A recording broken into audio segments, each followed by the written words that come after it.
faltaban 6, 7 senadores oradores y fue cuando me pidieron mi opinión de si estaba yo de acuerdo en la posposición de la comparecencia.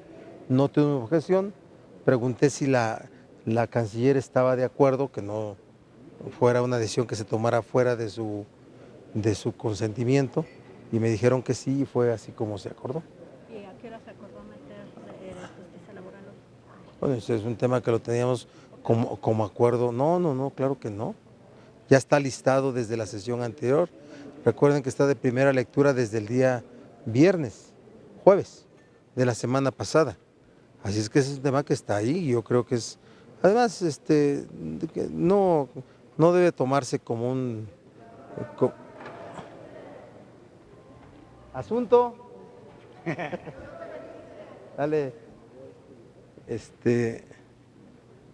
no debe tomarse como una descortesía a la canciller. Es parte del trabajo parlamentario. No podíamos, un asunto que ya se inició, que ya está en discusión, ¿me explico? No puede pararse. Esa solicitud de que se parara la discusión del dictamen de justicia laboral era improcedente. Pero estaba programado para después de la comparecencia. Sí, claro, porque esta cita, recuerden, vean ustedes que la cita que se hizo para esta sesión fue para que se celebrara la sesión de 10 de la mañana a 6 de la tarde. Por todas estas circunstancias.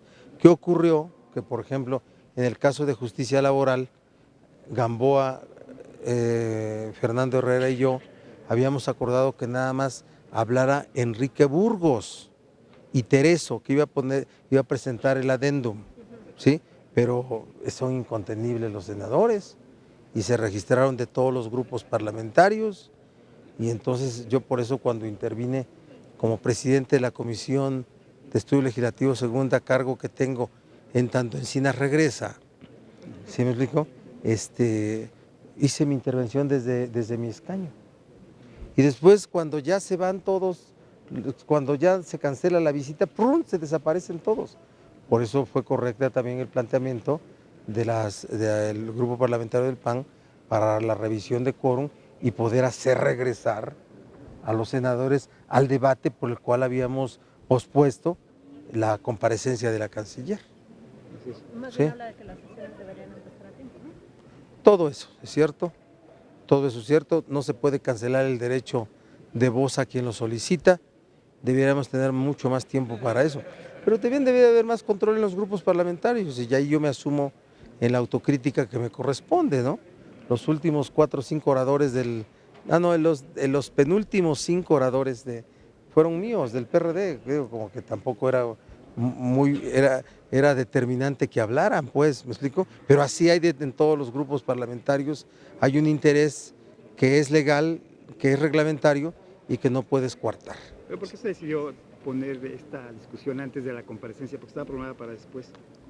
Porque hay mucho interés de que podamos aprobar esto, porque tiene que salir en este periodo, porque teníamos que sacar también la modificación que en la Cámara de Diputados se hizo a la Ley de Asentamientos Humanos. Todo eso se conjugó,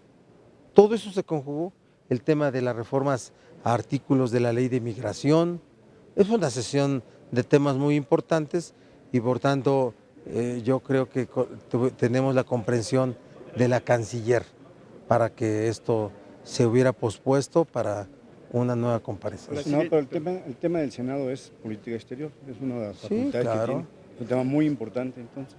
¿Y los otros no lo son? Pero es un tema natural. Comparto que no debió haber ocurrido, ¿eh?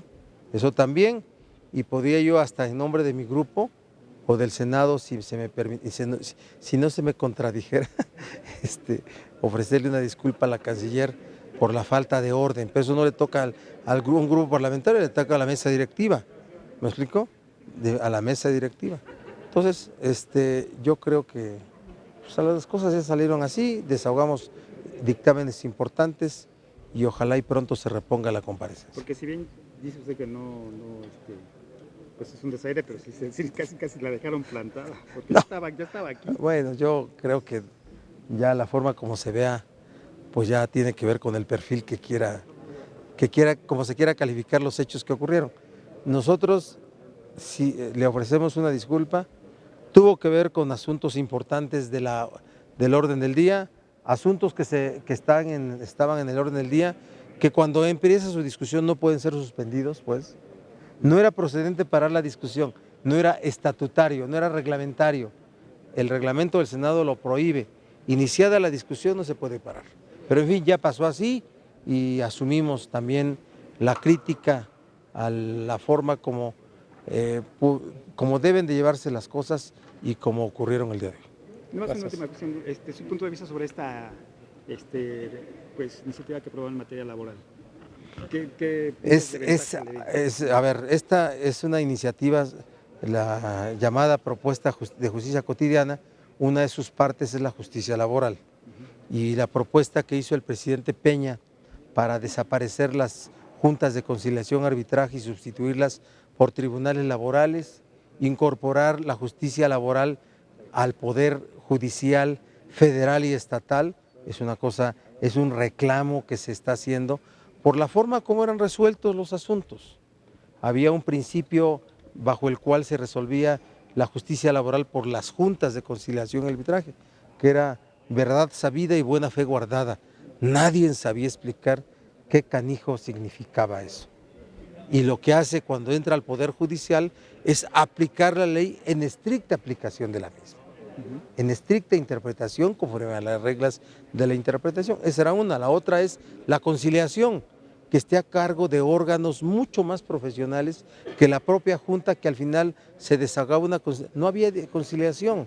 Había secretarios que levantaban un acta, un contenido, se desahogó la conciliación, fueron exhortados y ninguno caminó hacia la conciliación. No, hoy está a cargo de los llamados centros de conciliación para los conflictos laborales locales y por un organismo descentralizado dependiente de la Secretaría del Trabajo para la Justicia Federal.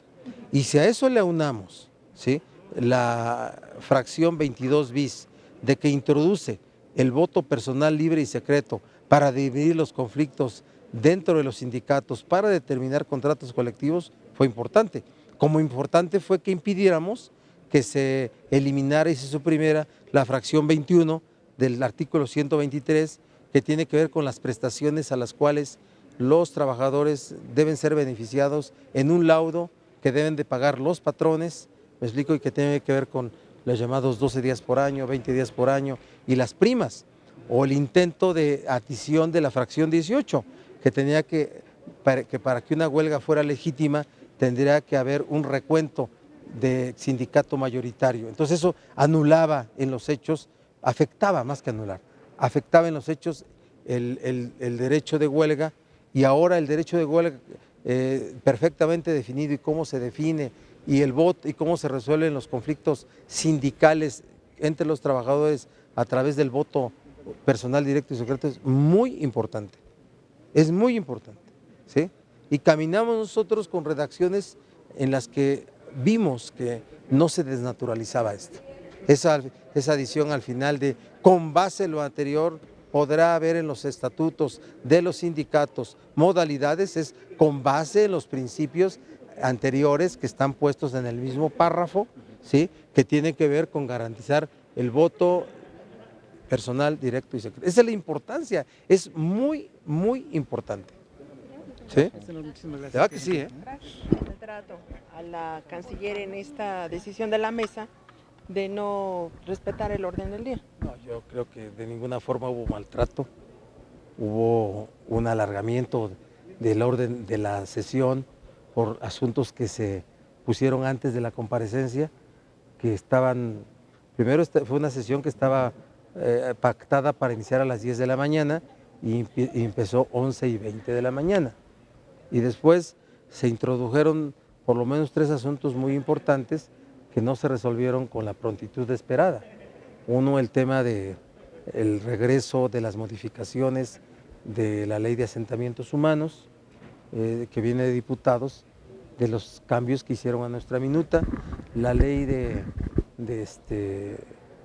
reformas, artículos de la ley de migración, y la salida de tropas que es un asunto así de urgencia, urgencia. Llegó y hoy la dijeron. Así es, sí, porque era ya se van. Mañana ¿Sí? salen. Así es, entonces no podíamos dejarlo de resolver, y el de justicia laboral que tuvo algún alargamiento que no se notó, pero que sí tuvo ajustes por la redacción de la fracción 22 bis, que tuvo ajustes hasta que encontramos una redacción que nos satisfizo a todos para garantizar que el voto personal directo y secreto se queda como principio para resolver los conflictos dentro de los sindicatos, ¿sí? Entonces eso hizo, y con el interés de los senadores de hablar, o senadoras de hablar, pues hizo alargar la sesión hasta cuando eran 2:10 de la tarde, según yo, ¿de acuerdo? Que fue cuando protestaron las senadoras del PAN para que mejor se pospusiera, pero de ninguna forma puede hablarse de un maltrato a la canciller. Yo creo que todos sabemos de qué se trata, no fueron asuntos de los que se pueden cancelar. Debo decirles que también, si hablamos de un reglamento estricto, el reglamento establece que empezada la discusión de un asunto no se puede detener. ¿Sí? Eso lo saben ustedes mejor que yo, porque tienen más tiempos de senadoras que yo de senador. Y no pasa nada si se reagenda. Pues no pasa nada si se reagenda. Y yo cuando me preguntó Emilio Gamboa que qué opinaba, le digo, primero dime qué opina la propia canciller. ¿Y qué dijo? Que estaba de acuerdo. Que estaba de acuerdo. Ahí estaba junto de ella. Entonces le digo, si está de acuerdo ella, pues adelante nosotros. ¿Sí? También Fernando Herrera me habló. Después me dijo, oye, ¿Lo pidió ella? yo no sé si lo haya pedido ella, pero que estuvo de acuerdo, sí. Estuve de acuerdo, sí. Entonces, yo no veo dónde está el maltrato o el agravio, ¿no? Digo, sí, no debió haber ocurrido, sí debió haber sido una sesión que no se cargara de tantos asuntos, pero había asuntos que tenían que ser resueltos. El tema de la fracción 22 bis de la reforma al 123 traía al PRI de greñas, ¿sí? De verdad. Entonces ellos quisieron sacarlo hoy mismo para que no siguiera hablándose de algunas inquietudes dentro de ciertos senadores, líderes obreros, que sentían que era un asunto que los estaba afectando. Entonces, el interés del grupo parlamentario del PRI fue sacar justicia laboral, porque bien podíamos haberla sacado el martes, ¿no? ¿Sí? Pero había en el PRI una condición no de necesidad, pero sí de sacar las cosas para que las inquietudes que había en su grupo no crecieran o no se construyeran al rato como obstáculos para resolver este tema. ¿Tienen idea para cuándo la reagenda? No, no me toca a mí eso. ¿Cómo se cuadra una fecha? A ver, se cuadra entre, cuando voy a decir nombres, entre Emilio Gamboa, la secretaria, y se lo propone a la Junta de Coordinación, y la Junta de Coordinación se lo propone a Mesa Directiva. Revisan las agendas, ¿sí? Gamboa nos los plantea a nosotros como Jucopo, y Jucopo ya hay un acuerdo, se lo plantea a Mesa Directiva. Pero sí tendrá que ser antes de la elección presidencial. No, bueno, tiene que ser en no más de 2 semanas, pues. No más de 2 semanas. Por esto que platica sobre lo del PRI, entonces se privilegió la grilla a el asunto. Pero ¿quién habló de grilla? Habló de, bueno, yo así no dije, ¿eh? No, Bueno, yo creo que el PRI tiene que resolver sus cosas como todos los grupos. Y aquí en el PRI hay dirigentes sindicales obreros muy importantes que tienen una visión del concepto de la justicia laboral. Entonces, el PRD fue muy firme en defender cuestiones como la fracción 21, la fracción 18, la adición de la fracción 22 bis, y el PRI tenía circunstancias, pues porque ustedes conocen a senadores que son dirigentes obreros muy importantes. Así es que eso fue lo que llevaba al PRI a resolver ya, con eso les expliqué todo. Por eso no podía dejar de tratarse hoy. Por nosotros hubiera sido el martes sin problema, ¿eh? Pero no, pues también entendemos